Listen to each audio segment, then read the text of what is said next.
நான் இன்னைக்கு செய்ய போகிறது கோபி ஆலு மட்டர் கிரேவி. நம்ம அதாவது காலிஃப்ளவர் கொஞ்சமாக எடுத்துக்கலாம். உருளைக்கிழங்கு, பச்சை பட்டாணி இது எல்லாமே மூணுமே ஒரே அளவில் எடுத்தாலும் சரி. காலிஃப்ளவர் கூட நம்ம ஜாஸ்தி எடுத்துக்கலாம். ஏன்னா கிரேவி நல்லாயிருக்கும். இது சப்பாத்தி நானுக்கு ரொம்ப டேஸ்ட்டாக இருக்கும். இதுக்கு என்னென்னா நம்ம முந்திரி இருந்ததுன்னா அரைச்சி ஊற்றிக்கலாம், இல்லைன்னா ஃப்ரெஷ் க்ரீம் அது மாதிரி ஆட் பண்ணிக்கலாம். இதுக்கு இஞ்சி பூண்டு பேஸ்ட்டு நல்லா நம்ம அரைச்சிட்டு வெங்காயத்தோடு அரைச்சிட்டு அதுக்கப்புறம் நம்ம மசாலா ஆட் பண்ணி செய்ய போகிறோம். இப்போ எப்படி செய்கிறது இந்த வீடியோவில் சொல்கிறேன், வாங்க பார்க்கலாம். நான் இன்றைக்கி செய்ய போகிறது ஆலு கோபி மட்டர் கிரேவி. அதாவது காலிஃப்ளவர், உருளைக்கிழங்கு, க்ரீன் பீஸ் அதாவது பச்சை பட்டாணி இந்த கிரேவி செய்ய போகிறேன். இதுக்கு தேவையான பொருட்கள் என்னென்னா, அதாவது காலிஃப்ளவர் ஒரு சின்னதாக வாங்கிட்டு அதில் நான் 3/4 வாசி மட்டும் எடுத்திருக்கேன். 2 உருளைக்கிழங்கு இந்த சைஸில் கட் பண்ணியிருக்கேன். இது பச்சை பட்டாணி. நம்ம என்னென்னா இது உரிச்சிட்டு நம்ம எப்போ சீசன் இருக்கோ அந்த டைம் நீங்கள் உரித்து ஃப்ரீசரில் போட்டுக்கலாம். இதை ஃப்ரீசர்லேருந்து எடுத்து வச்சுருக்கேன். 1/2 table spoon garam masala, 1 table spoon தனியாத்தூள், 1 டேபிள் ஸ்பூன் மிளகாத்தூள், தேவையான அளவு உப்பு, 4 தக்காளி நான் மிக்சியில் அடித்து வச்சுருக்கேன், ஒரே ஒரு பெரிய வெங்காயம். இது என்னென்னா நான் கிரேட் பண்ணி வச்சுருக்கேன் இஞ்சியை, 2 பச்சை மிளகாய் சின்னதாக சாப் பண்ணி வச்சுருக்கேன், தாளிக்கிறதுக்கு சீரகம். இது முந்திரியே ஒரு 20 முந்திரி பால் கூட 1/2 hour நான் ஊற வச்சுருக்கேன்.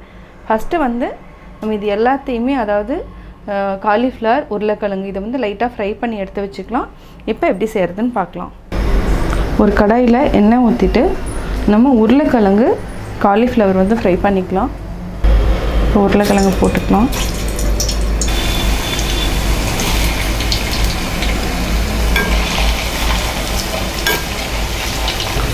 உருளைக்கிழங்கை ஃப்ரை பண்ணிட்டோன்னா நல்லா சாஃப்டாக இருக்கும். அதே மாதிரி கிரேவி நல்லாயிருக்கும். இதை நல்லா பொன்னிறமாக வறுத்தெடுத்துக்கலாம். இப்போ நல்லா வெந்துடுச்சு. இதை நம்ம தனியாக எடுத்து இதே பவுலில் நம்ம தனியாக எடுத்து வச்சுக்கலாம்.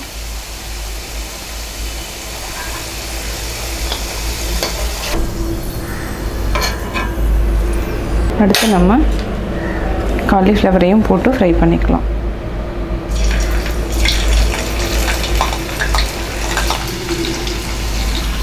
இதையும் நல்லா நம்ம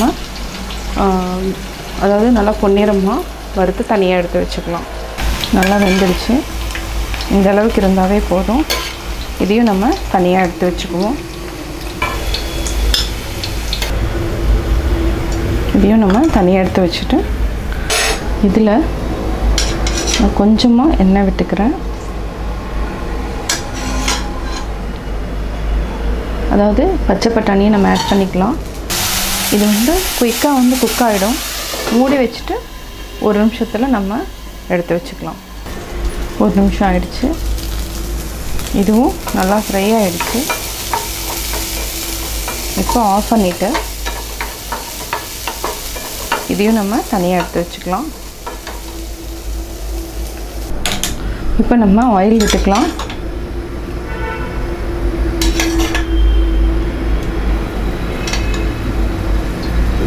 ஒரு 3 டேபிள் ஸ்பூன் அளவுக்கு நான் ஆயில் விட்டுருக்கேன். ஃபஸ்ட்டு சீரகம் போட்டுக்கலாம்.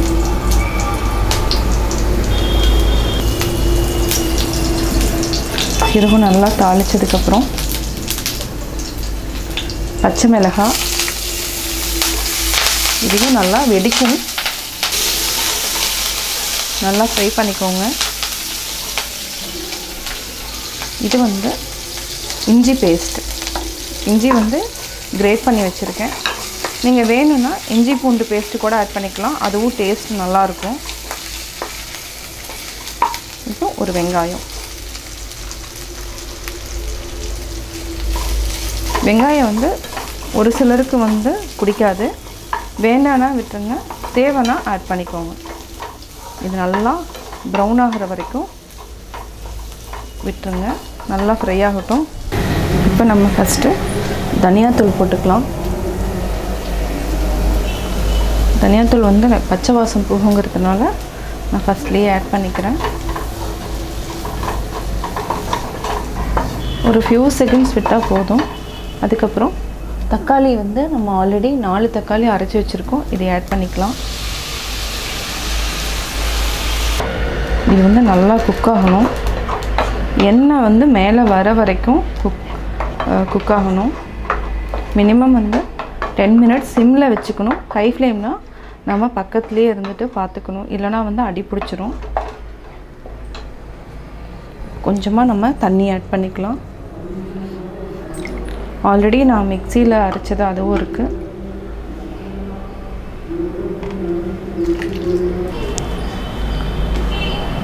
இப்போது மிளகாத்தூள் இதையும் ஆட் பண்ணிவிட்டு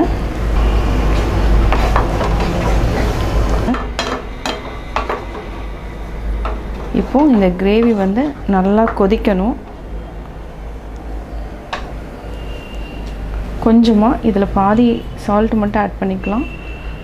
இப்போ மூடி வச்சுக்கலாம். நல்லா கொதிச்சிரட்டும். அதுக்கப்புறம் நம்ம கரம் மசாலா வந்து ஆட் பண்ணிக்கலாம். இப்போ வந்து முந்திரி பால் ரெண்டையும் நம்ம அரைச்சி வச்சுக்கலாம். ஏன்னா அது வந்து நம்ம க்ரீமாக தான் யூஸ் பண்ண போகிறோம். அதுக்குள்ளே இது நல்லா கொதிக்கட்டும். இப்போ 5 மினிட்ஸ் ஆயிடுச்சு.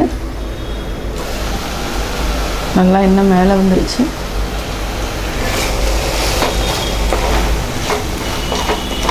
இப்போ வந்து நம்ம இந்த முந்திரியும் பாலும் அரைச்சி வச்சுருக்குது. அதாவது நீங்கள் வேணா ஃப்ரெஷ் க்ரீம் இருந்தாலும் ஊற்றிக்கலாம்.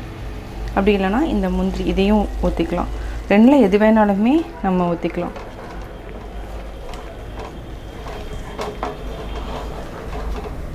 இது நல்லா மிக்ஸ் பண்ணிக்கோங்க.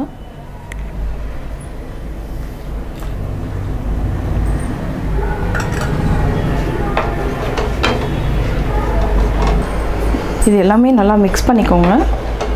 இப்போ வந்து கரம் மசாலாவும் ஆட் பண்ணிக்கலாம். ஃபஸ்ட்லேயே போட்டுட்டோம்னா நல்லா இருக்காது, நம்ம லாஸ்ட்டில் போட்டுக்கலாம்.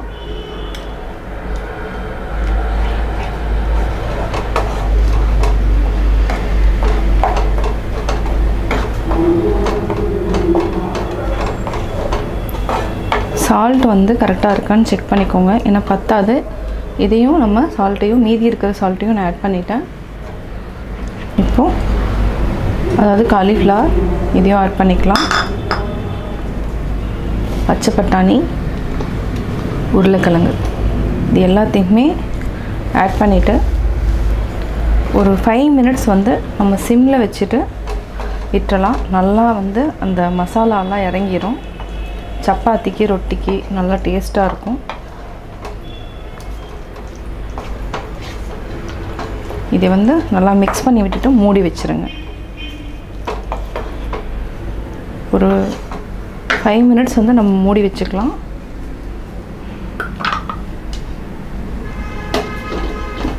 இப்போ ஒரு 3 மினிட்ஸ் ஆயிடுச்சு.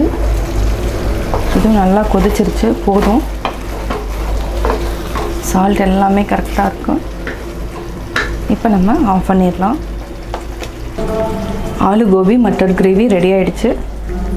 இதை வந்து சப்பாத்தி நானுக்கு சூப்பராக இருக்கும். நான் கோபி ஆலு மட்டர் கிரேவி எப்படி செஞ்சேங்கிறத பார்த்தீங்க. கட்டாயம் உங்களுக்கு பிடிச்சிருக்கும். நீங்களும் வீட்டில் ட்ரை பண்ணி பார்த்துட்டு உங்களுடைய கமெண்ட்ஸ் எனக்கு சொல்லுங்கள். பிடிச்சிருந்தா லைக் பண்ணுங்கள். மறக்காமல் எங்கள் சேனலை சப்ஸ்கிரைப் பண்ணுங்கள்.